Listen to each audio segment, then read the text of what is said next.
Okay, no worries. Here we go. Welcome, everybody. I'm actually going to bring the mouse over to here for a minute. Okay. Awesome. Welcome, everybody. This is the English class of our program. This is the intensive resilience program. As you guys can see, our slides are in Spanish this week. So we're going to be doing a separate one with the slides in English, and we'll put that on YouTube. But our live one tonight is with the slides in Spanish. So this class is week 2, so class 2 in the program. This program is 18 weeks long. Yes? Why are they in Spanish? Oh, it's a fun day today. We get to do Spanish and English. All right, so today we're talking about shame. I'm so excited about this class. This is my favorite. I love this class. I love shame. Okay, so I love this class because it is so important to understand this class. So get ready. Here we go.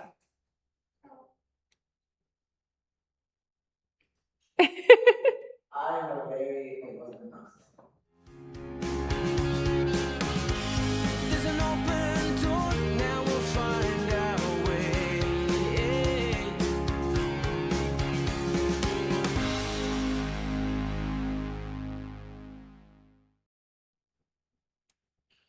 Okay, so today our class is about shame.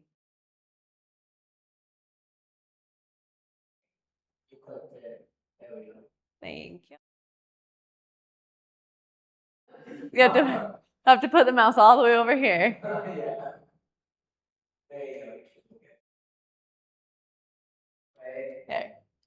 There we go. Thank you, sweetie. Thank you.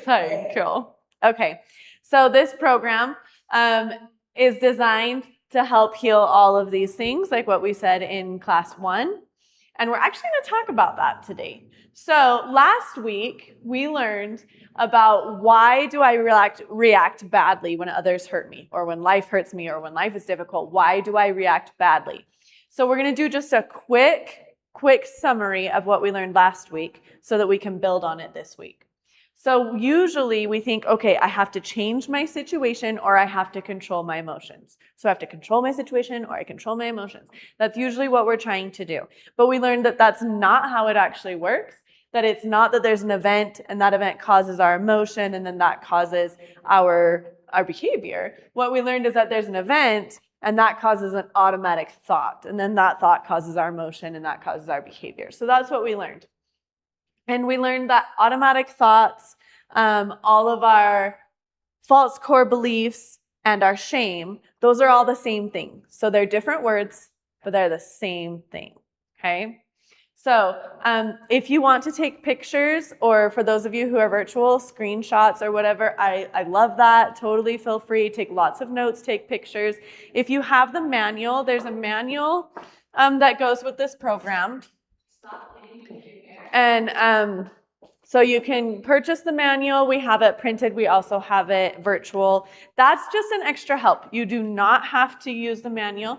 You guys do not have to use the manual in order to be successful in this program, but you will want to take notes and ask lots of questions and stuff like that. The manual is going to help you dive a little bit deeper and understand, okay, how does this exactly apply to me? It has exercises, it has notes, it has pictures of a lot of the images and the slides and stuff like that. So it's just an extra help.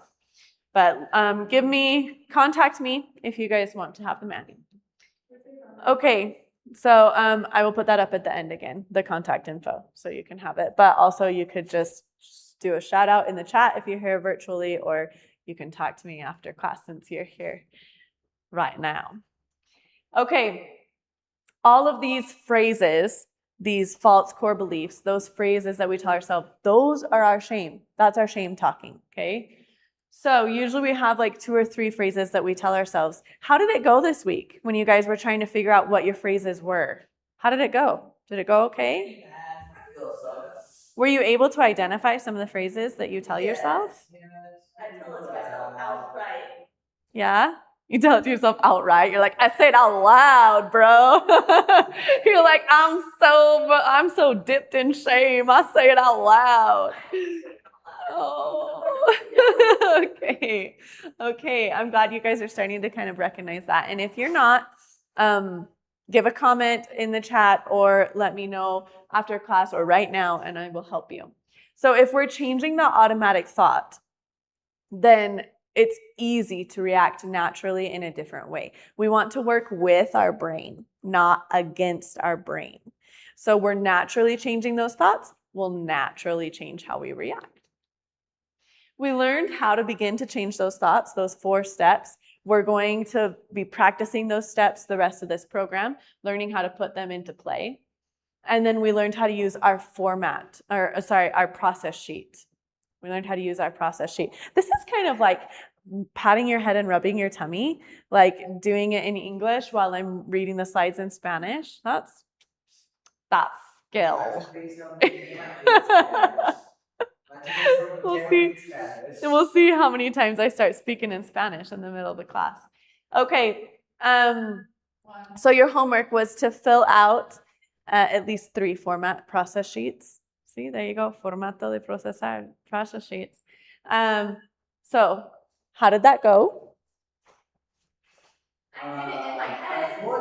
In your head? Okay. That's better than nothing. But remember, we learned they need to be written.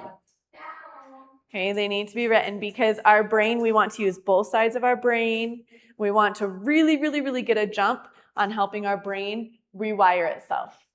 Okay, there's that info if you're wanting to have the manual or if you have any questions or comments or you're just like, please help me, I have no idea what you're talking about. Contact me. I love questions. Please ask questions and participate. I love it. Okay. Okay, you guys, there are 2 kinds of embarrassment or shame. Embarrassment, okay? There is embarrassment, which is healthy, and then there's shame, which is unhealthy. Embarrassment or guilt is probably a better word. Guilt is when, I did something I didn't like. I did something that was bad. That was not right. That was not good. What can I do now? And I'll move on, right? Guilt we feel for just a moment. It's just a moment, and then it's gone. It is only there long enough to provoke us to make changes. And it's good. It's positive, right? If there was never anything tell me, what you did wasn't that great, you want to change it? If there was nothing there telling me that, would I ever change anything? Would I ever grow? No. So guilt is good. That's healthy. But it is just a moment, and its purpose is not to hurt, and it is not hurtful. In fact, it's actually a really positive experience if there's no shame there. Because it's, I yelled at my mom or I yelled at my brother. That wasn't good. Okay, what am I going to do now to change it? All right, let's go on. No big deal. Okay, that's guilt. Shame is not, I did something bad. Shame is, I am bad. Shame is not, I messed up. Shame is, I am a mess up. That is the difference. This is, I did something bad. Shame is, I am bad. This is, there is a problem. Guilt is, there is a problem. Shame is, I am the problem. Very different. Shame is incredibly painful, and shame lasts an awful long time. So a lot of times what we have is we'll have guilt for a hot second, and then it automatically goes to shame. So it's like, I yelled at my mom. That was not good. See, I am so dumb. Like, why do I do that? Did you guys see how it was guilt for a second? It was like, I did that. I don't like that. You see, I am the problem. That's shame. Okay. So, all of our shame, that's kind of like our inner voice that's speaking to us. It is our most intrinsic idea of who am I? Who am I? It's not who am I up here, because I know up here, like logically, we all know logically I know I'm not a failure. I'm not a bad person. I'm not broken. I'm not this. Like logically, I can be like, okay, logically, obviously, you know, no one is bad. No one is broken. No one is useless. No one is not enough, right? But in here, honestly, what do I tell myself? When I mess up, what do I tell myself? What do I really honestly believe of who I am? That's my shame. Shame tells me who I am. It's my idea of who I am.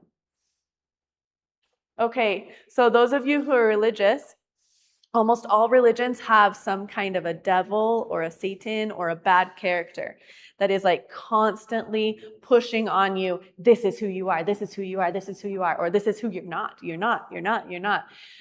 Whether it's Satan or devil or life, whatever it is, there's something that's they're poking us.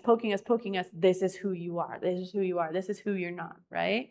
And so that toxic shame intrinsically comes from that source. And then it gets passed down to us. We pass it down to our children like a lovely little present. And we, I love you so much. You are useless. Okay. We are not. I know, right? I love you so much. You're so useless. Hey, my daughter here in this class, it's your fault, Mama. Yeah. So we do it not because we're bad, not because we're selfish, not because we are this horrible monster. We do it because if that's all I know about me, unconsciously, what am I going to teach my children? If every time that I mess up, I'm telling myself, oh, you see, that was so dumb. That was so dumb. Why did I say that? What am I going to say to my children when they mess up? That was so dumb. Why did you say that? And what does that teach them? The problem is not what you said. The problem is you. So it gets passed down from generation to generation to generation. You're so cute. You're the problem. Okay. It's so sad. It's funny, right? And it's so ridiculous. Like when we look at it for what it really is, it's absolutely ridiculous. It's like, how could you ever think that about yourself or about a little child? But we do, and it's crazy, right? So guilt helps us to grow, and shame makes it impossible to grow. Because if that is who I am, I cannot change that. If I made a mistake, I can change that. I can grow. But if I am the mistake, I cannot change that. I cannot grow.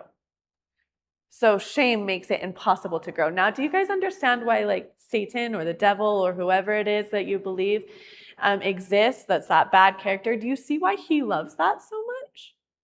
If I can make everybody believe that they are the problem, that it's them, not what they did, then they can't grow.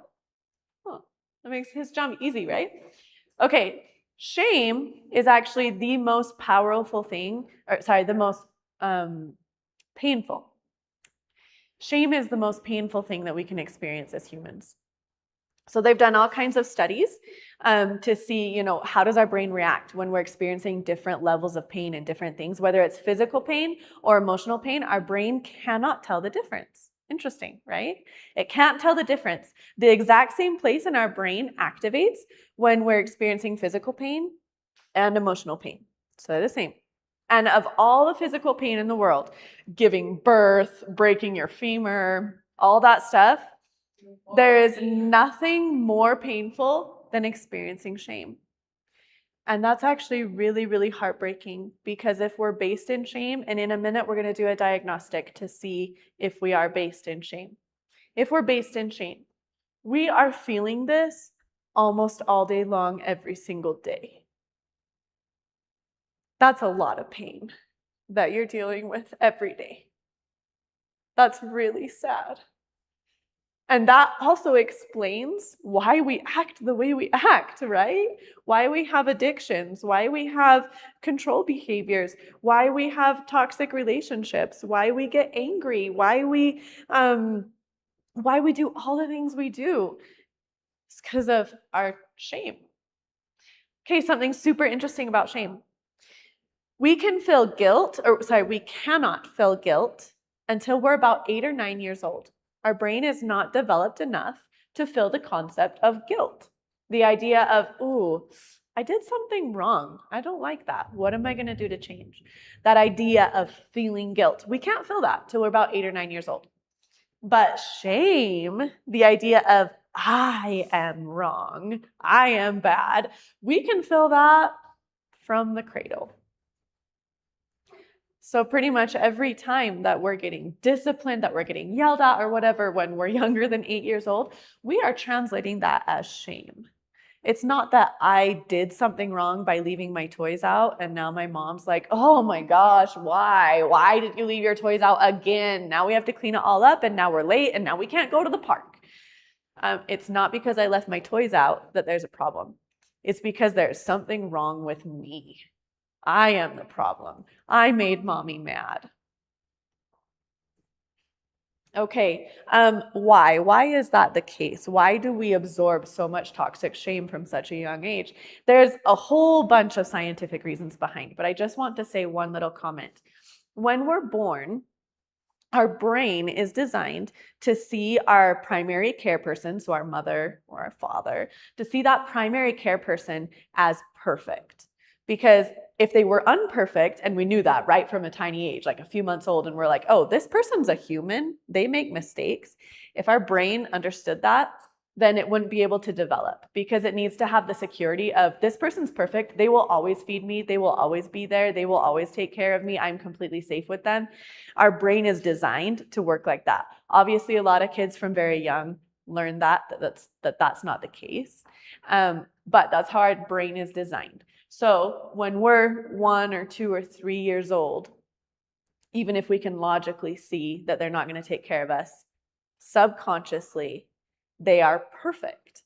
That means that if they are yelling at me, or if they hit me, or if they push me, or if they pull my hair, or if they tell me there's something wrong with you, it is me who's the problem, not them. It's not because they're human and they had a bad day at work and so now they're taking it out on me and being like, oh my gosh, why? Why did you do that, right? It's not because they're imperfect and human. It's because there's something so intrinsically broken and wrong with me that I made that perfect person yell like that. That's me. There's something wrong with me. And that's what we're experiencing when we're little. I'm talking about like 1, 2, 3 years old.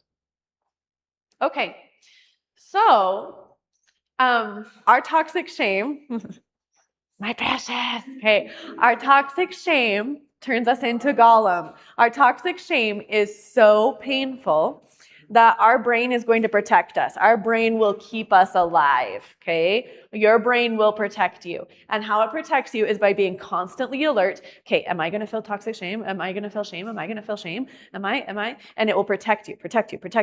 And so you become incredibly selfish. Not selfish in the way that we usually think selfish, right? It's not because you're a bad person. It's that you're thinking me all the time. And so you can't connect in a real way with anyone. It completely isolates you. And the only way that you can connect is through the drama triangle. That's it. That is the only way that you can connect is through the drama triangle. We're going to learn more about what the drama triangle is in a few classes. So buckle your seatbelts. It's going to be fun. Okay, we're going to do a diagnostic now. We're going to see if you guys are based in toxic shame. So if we've experienced toxic shame enough during our childhood, we'll become what's called based in toxic shame. That means that almost every emotion you have has toxic shame as the base. So I'm sad and I have shame. I'm lonely and I have shame. I'm scared and I have shame. So it becomes like this constant emotion that's always there. And can you guys imagine how horrible that is for you to survive like that, right? Because shame is the most painful thing you can experience. Could you guys imagine like giving birth 20 times a day, every day for the rest of your life? That's horrible, right? That is a lot of pain. Okay. So we are dealing with a lot of pain. So let's find out if you guys are based in toxic shame. All right. It's going to be fun. Here we go. Okay. Imagine you're at the beach and everyone you know is there. For some reason, everyone in the world is at the beach. The people from your work are at the beach. The people from your school are at the beach. The people in your family are there at the beach. Your neighbors are there. Your friends are there. They're all there at the beach hanging out with you.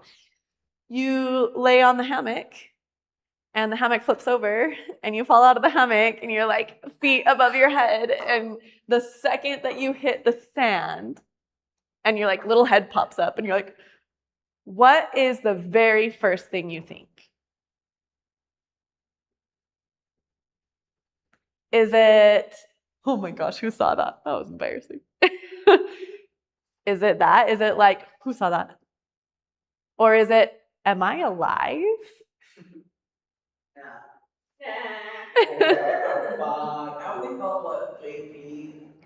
Almost everyone says, who saw that? And then, wait, am I alive? Right?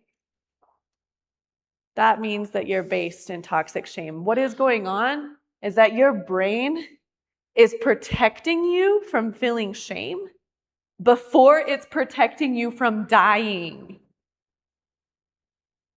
That's crazy. It is more worried about you feeling toxic shame or shame, either when you toxic shame, the same thing.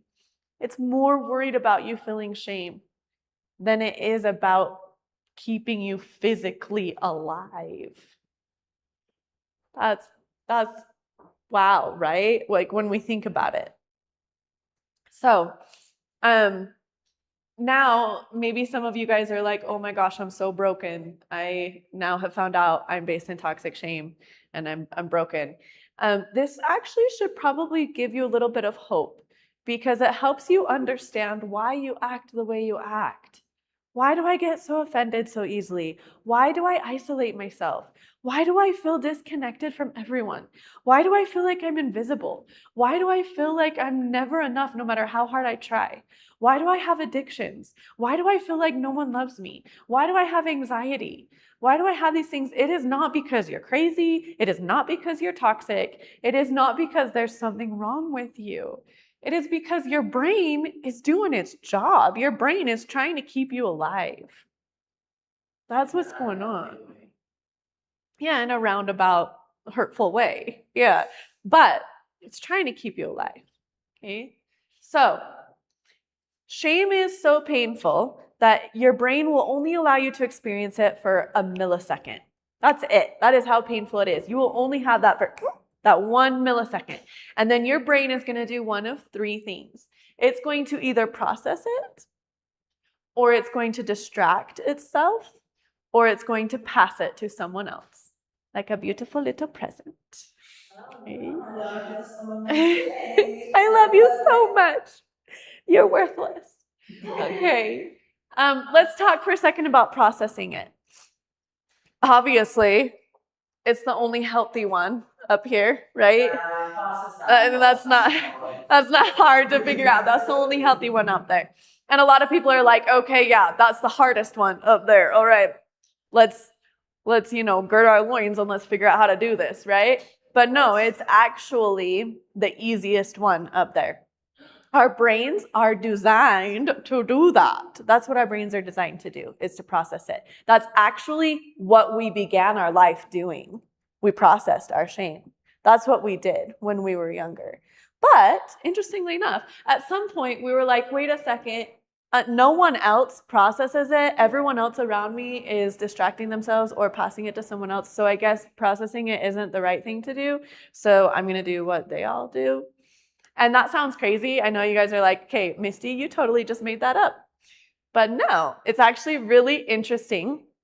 I will give you guys some evidence that we do this with something that is so incredibly basic and just like a survival instinct. Breathing. How do we breathe? What happens to our chest when we breathe? Our chest goes up and down, right? That's how we breathe. How does a baby breathe? Through their belly. Their stomach. Their stomach goes up and down, in and out, right? We are designed to breathe with our diaphragm. We're designed to breathe with our stomach. We're not designed to breathe with our chest. In fact, when we breathe with our chest, we're actually not able to completely inflate our lungs. We're not able to get as much oxygen as we actually need. We're actually constantly a little bit under oxygenated. We lack oxygen a little bit our entire lives because we're breathing incorrectly. We're breathing in a way that we were not designed to breathe. Why? It's actually really crazy because since we're not getting enough oxygen, our body starts to emit a lot of adrenaline and cortisol because it's like, oh my gosh, do we need to fight or flight? Like, are we in danger? We're not breathing correctly. Are we going to die? And so we have like these levels of cortisol and adrenaline that are constantly making us feel stressed and negatively affecting our health. Like, it's insane. Why are we breathing incorrectly? Did you have a comment? Or do you know why? I don't know why. Tell me. You're like, I suddenly feel so self-conscious. Okay. No. So, Why did we start breathing through our baby's butt? yeah, why? Why did we begin to breathe incorrectly? The answer, because we saw everybody else did it like that. Yes. Okay. So, we began to see when we were tiny little babies. This happens before you're like 1 year old, between the age of 1 and 2 years old.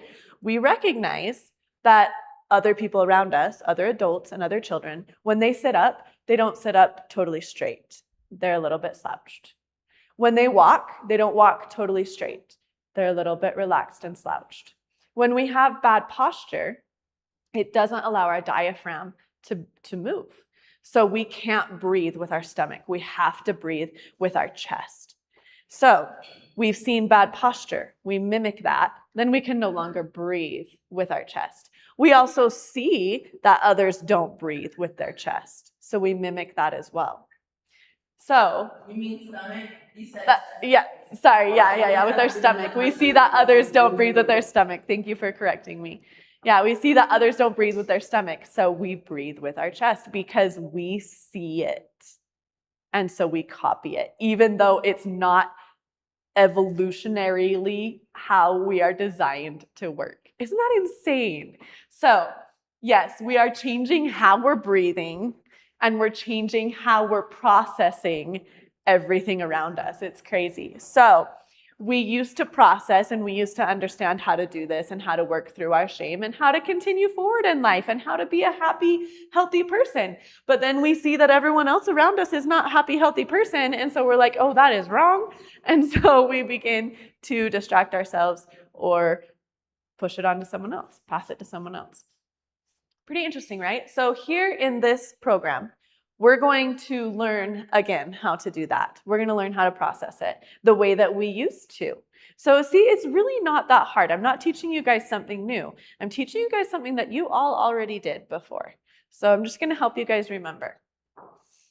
Okay, so it's going to be passed down from generation to generation to generation. We have a whole class called Stop Passing the Shame, or How to Stop Passing Your Shame, and we're going to learn more about that in that class. So we're not going to talk about that passing it today.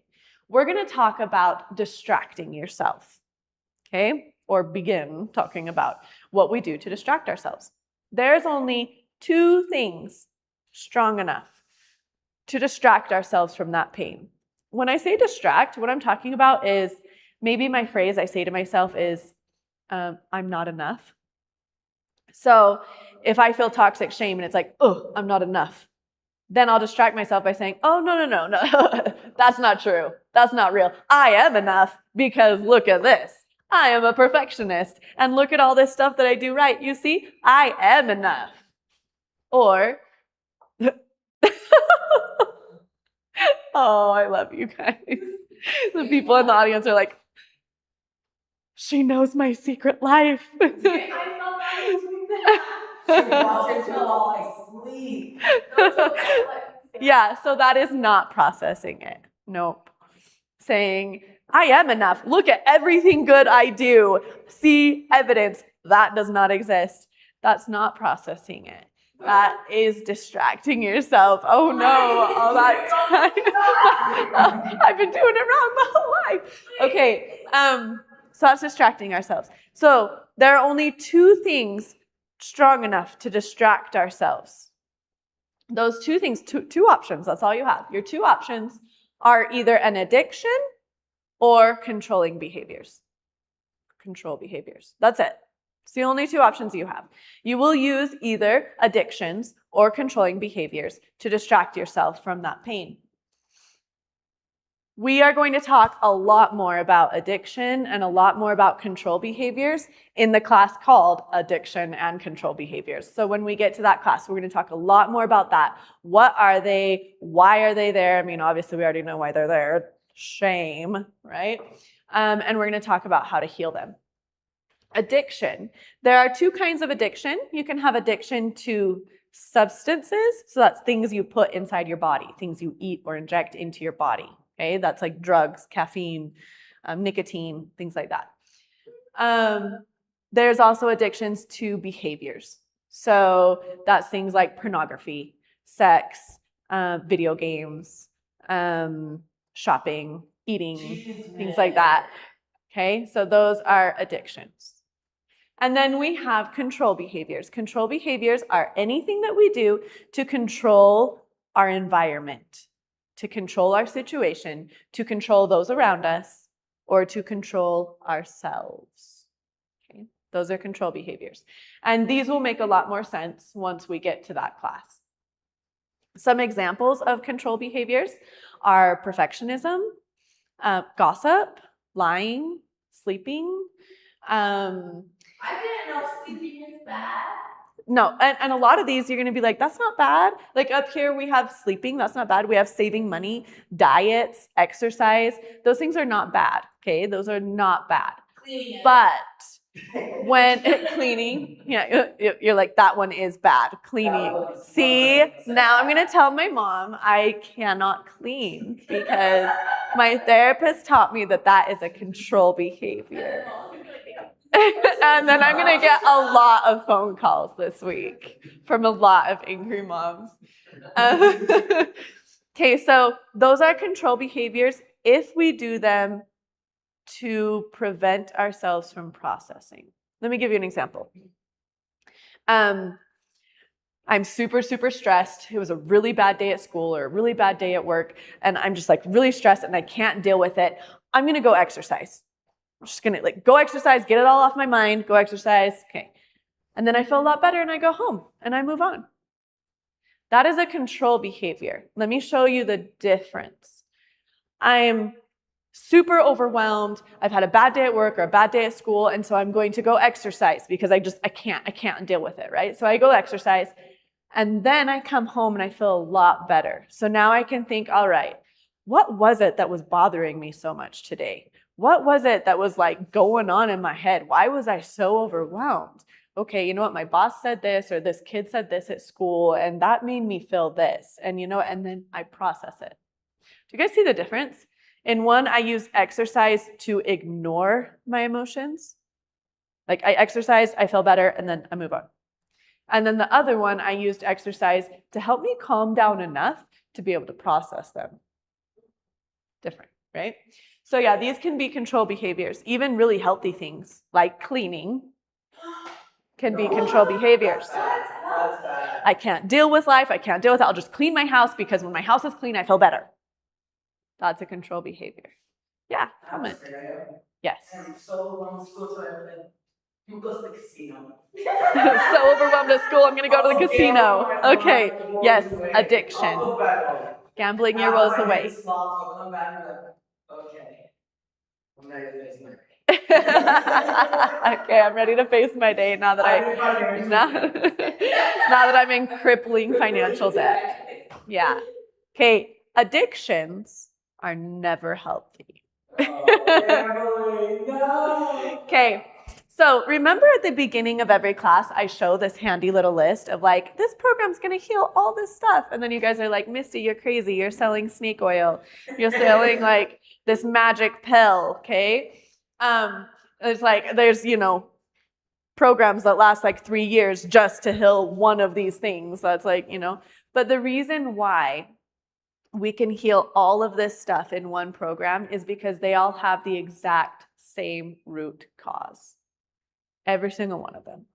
These are symptoms. These aren't sicknesses. These aren't problems. These are symptoms, okay? This is a symptom of something else. The root cause of these is shame. That is the root cause of every single one of these. Addiction is a symptom of shame. Betrayal is a symptom of shame. Addiction is a symptom of shame. Control behaviors are a symptom of shame. Anxiety is a symptom of shame. Okay, those are symptoms. So that's why if we heal the root cause, shame, then the symptoms go away, right? If you heal an infection, the symptoms of the runny nose and the headache and the fevers, all those symptoms go away, right? Did you have a comment? Oh, I was wondering what the definitions of symptoms. So yeah, the definition of symptoms. So symptoms are things that you're experiencing because of something else. So yeah, like a runny nose and things like that because you have an infection. Yeah, good. No, that was a good question. That was a good question. So why do I act the way I act? Why do I yell at people? Why do I isolate myself? Why do I just don't say anything? Why do I have an addiction? Why do I look at pornography? Why do I do all these things? It is the exact same root cause. It is shame. I yell at my brothers because of shame. I look at pornography because of shame. All those things, it's the same root cause. I go gambling because of shame. Mm-hmm. Yep, it's all because of shame. So what's really heartbreaking is, yeah, what's really heartbreaking is that people who are based in shame, you guys already did the diagnostic. How many of you guys were based in shame? No, I don't have any shame. I just like hitting these slots, guys. Okay, so pretty much everyone, yeah. That's super common. You guys aren't weird. There's nothing wrong with you. That's really, really common. The vast majority of people, we are based in shame. So if we're based in shame, what's really heartbreaking is that throughout life, when stuff happens, life is hard, right? Life is difficult. Life is painful. When stuff happens, we can't go inside of ourselves for comfort or for peace. Because if we go inside of ourselves, what do we find? Shame. I am useless. I am invisible. I am not enough. I am worthless. That is what we find when we go inside. So we can't go inside. When stuff happens to us and we're like, okay, you know what? I've got to console myself. I've got to find peace. I am worthless. I am worthless. No, it's not going to work, right? So we go outside of ourselves. We have to go outside of ourselves, and we have to have something that makes us feel better. So an addiction or a video game or food or this or controlling everything so that I can prove to myself I am worth something. I am enough, right? We are going to look, or I'll desperately search for someone else to convince me that I am enough. Because if I'm going inside here, I already know I'm not. So that's really, really heartbreaking. Okay, so when we're distracting ourselves, we learned that we're using either addiction or control behaviors to distract ourselves. And we use those inside what we call a cycle of shame. Our cycle of shame is kind of like a toy that we wind up, and we're winding and winding and winding, and at some point it gets too hard to wind because it's too tight. So we have to release, right? And it will release. And then we can wind and wind and wind. We can control, release. Right? That's our cycle that we're doing with our addictions and our control behaviors. So let me give you guys an example.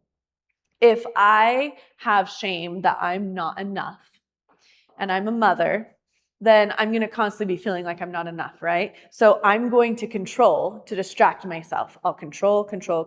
I am a good mother because my house is perfectly clean and my kids have the best grades and everything is okay and I do all the dishes and I do all the laundry and I will not yell at my kids. I will not yell at my kids. I will not yell at my kids. And then there's a point when I cannot be perfect anymore. I cannot control anymore. It's too tight. And so I have to release. And I'll be like, oh my gosh, why did you guys leave the stuff on the floor again? Who made all this mess, right? And I release. And then that gives me even more shame because then it was like, you see, I am a bad mom. You see, I am not enough. So then I will control. Okay, this time I am not going to yell at them. I'm going to be perfect. I'm going to be the best mother. I'm going to take them to the park. I'm going to do this. We're going to go to Disneyland. We're going to do this and this and this and this. And then there'll be a point when I can't, you're like, hey, if that's in the control, I'm all good for that. Let's go to Disneyland. Okay, and we'll control till I can't do it. And I will release.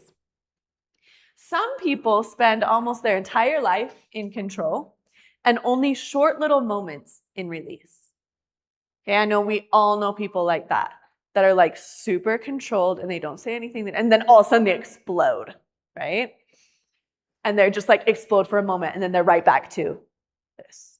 Some people spend almost their whole life in release.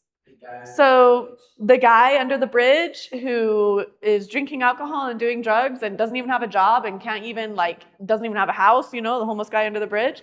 And he's in release almost all the time. So what's going on in his head? I already know I'm worthless. I already know I can't do it. So why try? Why? I already know I'm going to fail. So why try? So he's in release. And then every once in a while, he'll get tired of that release, right? And he'll be like, okay, you know what? I can do this. I can do this. I'm going to try. I'm not going to drink anymore. I'm going to do this. And they'll be in control for a little while, control. And then, oh, this is too hard. I can't do this, and release. What's really interesting too is our loved ones. If we have a husband in release, a lot of times the wife is in control, in the control phase. And then if we have a wife, when she goes into the release phase, he'll go into the control phase. They'll kind of feed off of each other. That's super, super normal. And you'll do it even with your siblings as well. Those of you guys who are younger and aren't married yet. So, some examples. Some examples of control. I'm going to be the best employee. I'm going to do everything perfectly. I'm going to be the best student. I'm going to do this. I'm going to control. I'm going to ensure that I do not feel that toxic shame because that toxic shame doesn't even exist. I am enough. You see? I am enough. I am the best employee. The boss totally can count on me. He knows I'm there. I am the best student. I will not get bad grades. I'm not going to have to deal with my parents being like, you are not enough. That's control phase. Anxiety is control phase. If I think about it enough, I can prevent it from happening. So I can worry about this and worry about this and worry about this. Like if I go out and this happens and I go out and this happens, I go out and this happens, I can make sure it doesn't happen, right? So that's control. Both of these people, okay, she is in control right here. That idea of I have to make them feel good. I have to make it okay. I have to fix it. I feel toxic shame because he's unhappy. And I'm here and he's still unhappy. That means I'm not enough for him. If I was enough, everyone around me would be happy all the time because I would be enough to make them happy. And if they're unhappy, that means I'm not enough. So I will make him happy, right? Control. Both of these people are actually in control. He is controlling, like yelling, like, Kate, you have to understand. You have to do this. Kate, you just get it, okay? Just do it. Do what I'm telling you to do. That's control phase. She's also in control phase. And you know what? I'm not going to make problems. I'm not going to say anything. I'm not going to make drama. Just count to 10, right? Control phase. Lying is control phase. Being everything for everyone, control phase. I'm going to be, what everybody needs all the time, control phase. This is release phase. The mother who's like, oh, fine, just do whatever you want. You're not going to listen to me anyway. Or the daughter who's like, why should I care? She's going to yell at me anyway. so I'm not going to do it. Both of those are release. Like, I don't care anymore. I can't be perfect. I can't do it. I can't be enough. I can't, blah, blah, blah. So I don't care. That is release. When there's disconnection and they're like, I don't even want to fix it. I don't even care. That's release. Addiction is release. Addiction is release. Addiction is release. Addiction is always release phase. Okay? If you're doing an addiction, you're always in your release phase. Just leaving, like running away, being like, fine, I'm gone. Or leave, just leave. That is release phase. Release.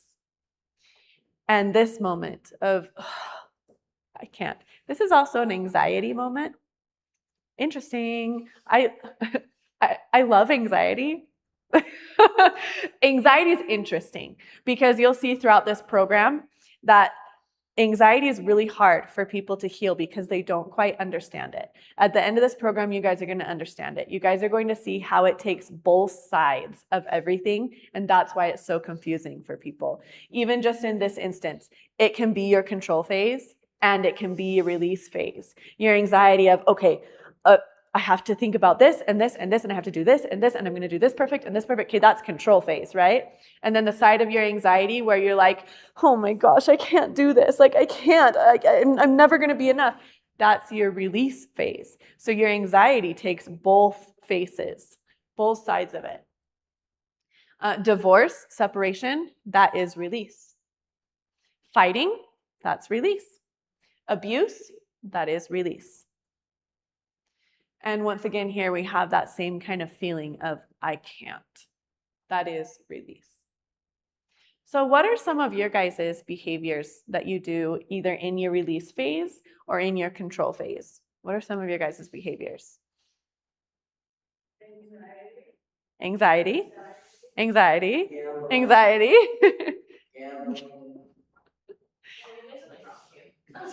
What are some of your behaviors that you do either in control or release phase? I do video games to distract myself a lot. You what? I play video games to distract Okay, video games. Video games, yeah. That is super common. Super common. And it is an addiction. We're going to find out why. It's like, oh my gosh, I don't have an addiction. I don't get the shapes. Like, I haven't played Minecraft in 10 minutes. I got the shakes.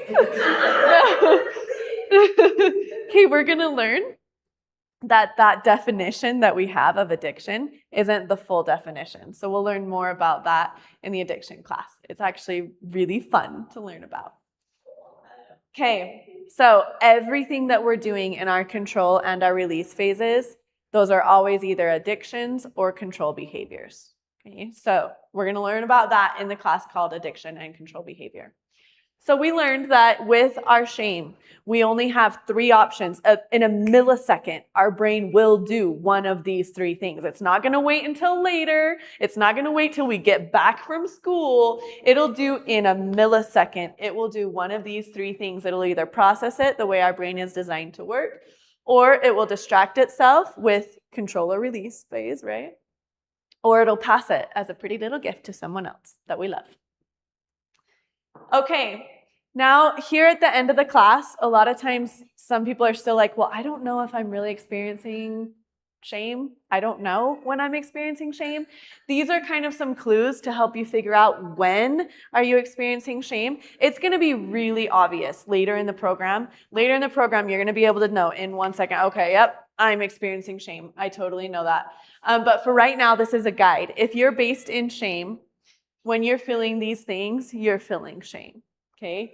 I know you're also feeling tired, or you're also feeling sad, or you're also feeling alone, or you're also feeling embarrassed, but you are feeling shame is the base. So when you need perfection, either from yourself or others, when you isolate, when you feel like you're defective, when you are worried about people criticizing you, when you are obsessing about your mistakes or the mistakes of others, when you don't want to ask for help, when you blame others, when you blame yourself, if you ever say the words, my fault, his fault, your fault, you're experiencing shame, most likely.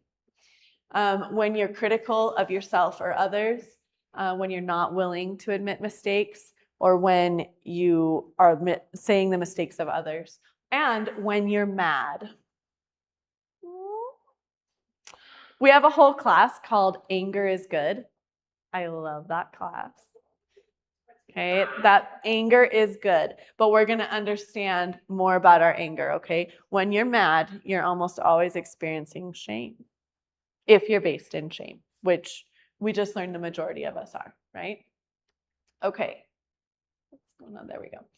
If you have your manual, there's a lot of assignments and a lot of exercises and a lot of projects this week that are going to help you better understand when you're feeling shame, how you act when you feel shame, how you treat others when you feel shame. So that's going to help you out a lot. Those of you guys who don't have the manual, you can let me know if you want the manual, or if you don't want the manual, ask in the chat if you're here virtually, or ask here. I'm super willing to help you to better understand and process when you're feeling shame. Okay, so that is our class. We learned today about shame. We learned that there is guilt, which is healthy, and there is shame. Guilt helps you to grow. It provokes you to grow. Shame makes it impossible to grow. Guilt is, I made a mistake. All right, what am I going to do now? I didn't like what I did. So what am I going to do now? Not a big deal, right? Shame is, I made a mistake. Oh my crap, I'm a horrible person. Or I made a mistake. See, I'm so useless. Or I made a mistake. See, I am invisible. That is shame. It makes it impossible to grow because it is who I am. I cannot change that if it's who I am instead of what I did. Okay, these are some of our phrases of shame. A lot of times we say, I'm invisible, I'm worthless, I'm shy, I'm fat, I'm broken, all those things. I'm not enough. So shame is our most intrinsic idea of who am I? Not up here, logically, who am I? Here, who am I? What do I say to myself when I make a mistake? Who am I? Am I worthless? It is the most painful thing that we can experience as human beings. And it makes it so that the only way that we can connect is through the drama triangle. That's it. Okay? And we will learn more about that in our class called Drama Triangle. And if we are based in shame, it becomes our master emotion. So it's the emotion that we use in every moment of every day. It's just kind of always there. Our brain will only allow us to feel shame for a millisecond at a time. And so it will do one of three things. It will either process it, it will distract us, or it will pass it to someone else. And we were made to process it. That's not something weird for our brain. We're going to learn to work with our brain so that we can actually process it and work the way that our brain is designed to work. And once you guys start doing it, you'll be like, oh my gosh, yeah, this is so much easier. Like, what have I been doing my whole life? I should have been breathing with my stomach, right? So that's what's going to happen. It's going to be beautiful. We learned that distracting ourselves, we use either addiction or control behaviors. And we use those to be either in control phase or release phase. Control phase or release. Control or release. So that is our class about shame. Yay! See, I told you it was fun, right? Okay, next, your homework is to do, if you have the manual, to do those exercises in the manual. If you don't have the manual, what I want you to do is I want you to do a process sheet, at least one, if not like 3 or 4 or 5, so that you can try to identify what is that toxic shame that I'm telling myself. Am I telling myself I'm worthless? Or am I telling myself I'm not enough? Or am I telling myself I'm invisible? Or am I telling myself I am bad? What is it that I'm telling myself? Because next week, our class is called Erase the Toxic Shame. So we're going to start healing that toxic shame. And it'll be a lot easier to heal it if you know what it is. Okay, so if you kind of sort of have an idea, what is it that I tell myself? Those process sheets are going to help you. However, let me give you guys a quick tip right now. go ahead and close your eyes and think for a second. What do I say to myself when I mess up? Like when I mess up and hurt someone else or whatever. What do I say to myself? Do I say, I didn't like that. Okay, what am I going to do to change? All right, this is going to be fun. Okay, we can do this. This is no big deal, no big deal. Or what is the phrase that I tell myself? I'm like, oh, that was stupid. Or, oh my gosh, you see, like, I'm worthless. Like, I can't do this. What is it that I'm telling myself? That is your toxic shame phrase. You probably have like 2 or 3 different ones that you're telling yourself. Think about what it is. And that's probably what you're telling yourself. So like, oh, that was stupid. Your phrase you're saying is, I am stupid. Okay. Or if you're saying like, oh, why did I do that? Oh, why? Why am I like that? And you're telling yourself, why am I like that? Why am I broken? Why am I worthless? Why am I incapable? Why? Right? I'm not targeting you. You guys are all like, why is she reading my mind? No, it's, we're human. So we're all so similar, even though we're all so unique and different. It's like Satan isn't super creative, right? He tells us pretty much the same 3 or 4 things to all of us. It's you're worthless, or you're incapable, or, things that are like variations of those. You're powerless, you're incapable, you're worthless, you're not enough.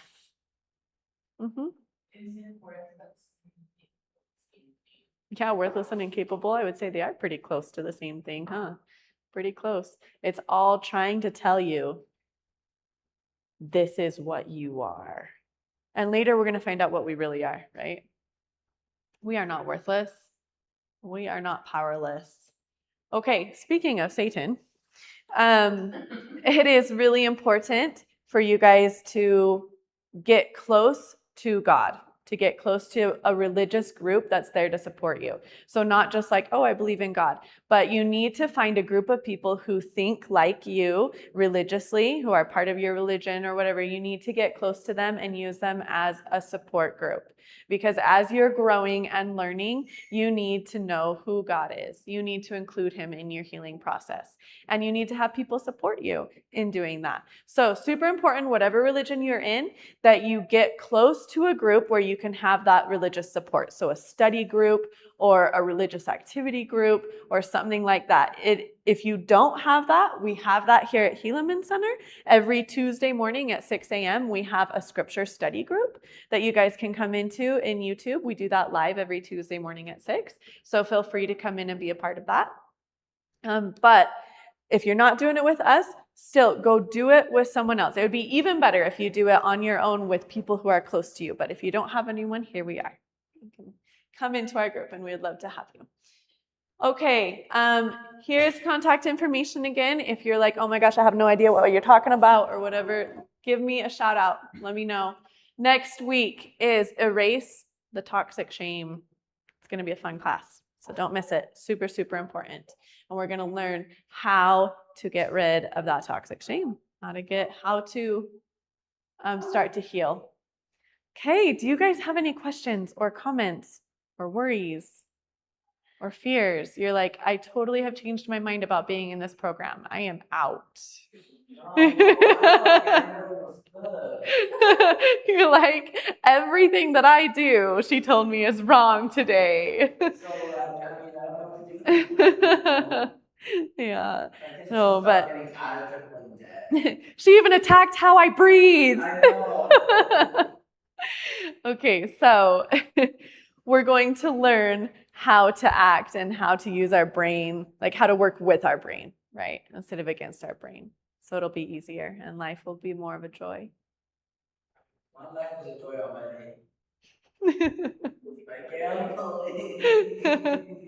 Okay, any other questions, comments? Do you have questions, comments? You're like, no, don't look at me. No. Okay, awesome. This week, be working on trying to figure out what that phrase is or what those few phrases are.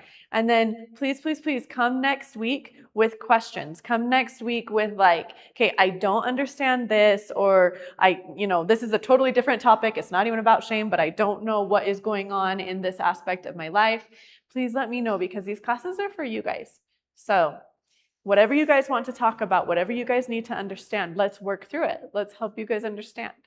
Okay, so thank you so much. I will see you guys next week.